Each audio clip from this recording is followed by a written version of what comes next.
The second round of voting for the next Speaker of the House. Speeches have concluded. The second round is underway.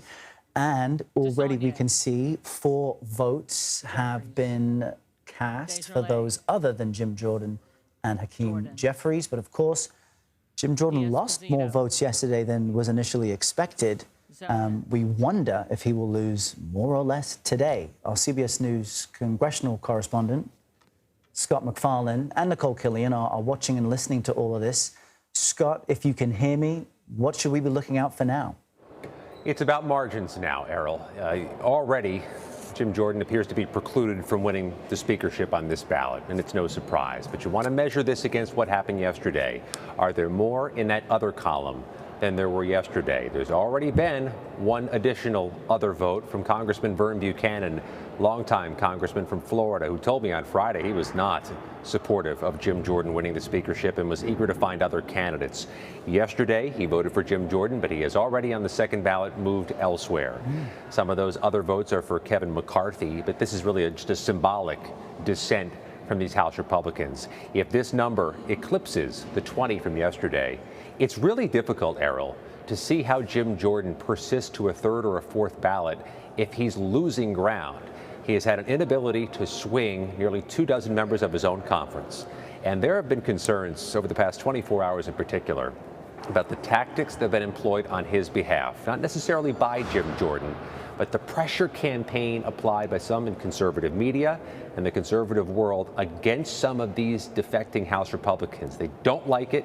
They're taking offense to it. And honestly, it may be stealing them in their position that they're going to vote for anybody but Jim Jordan. Yeah, and we see the other tally continue to rise as you're speaking, Scott. Nikole Killion also, I understand, listening in. Nikole, how confident was Jim Jordan today, considering he lost more support yesterday than was initially anticipated?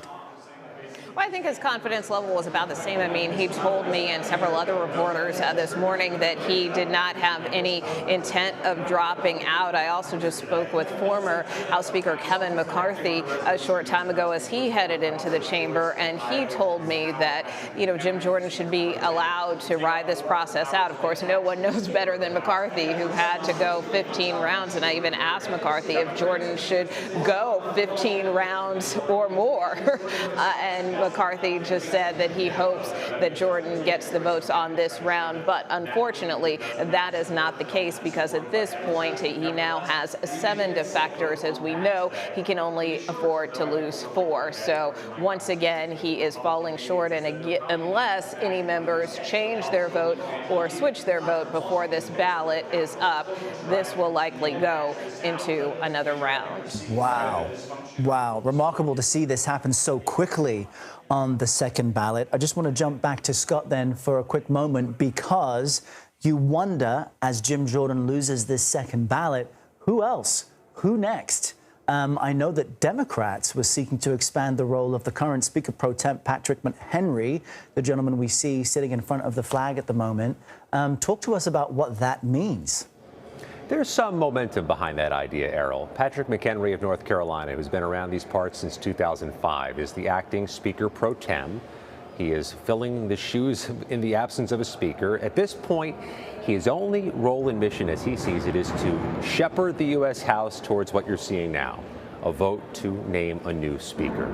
There have been members of the House Republican Conference, especially those who've been voting not in favor of Jim Jordan, to expand Mr. McHenry's portfolio, to give his Speaker Pro Tem office more power to fully reopen the floor, have legislative debate resume, legislative introduction continue as well, and to restore most of the functions of the U.S. House until the House Republicans can have a productive family meeting and figure out who they can elect as Speaker. Democrats are the ones to watch on that to a degree, because there have been some members of the moderate wing of the Democratic caucus who've told me they would be inclined to consider that idea, because they too want to see the U.S. House floor reopened. They recognize at this point there's no reasonable possibility Republicans are going to join them and elect Hakeem Jeffries Speaker. And it appears, as this afternoon began, Errol, that leadership in the House Democratic Caucus has given a bit of a leash and a bit of latitude to some of his members to talk openly about Patrick McHenry as a possible temporary Speaker of the House. Let's see what kind of momentum that gains as Jim Jordan goes down in defeat on the second ballot.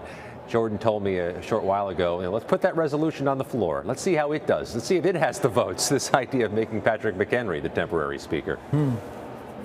All right, that's our Scott MacFarlane and Nikole Killion as we watch the second round of voting for a House Speaker fail to nominate Jim Jordan. We will continue to listen in and watch and bring you more updates as they become available. My thanks to you both.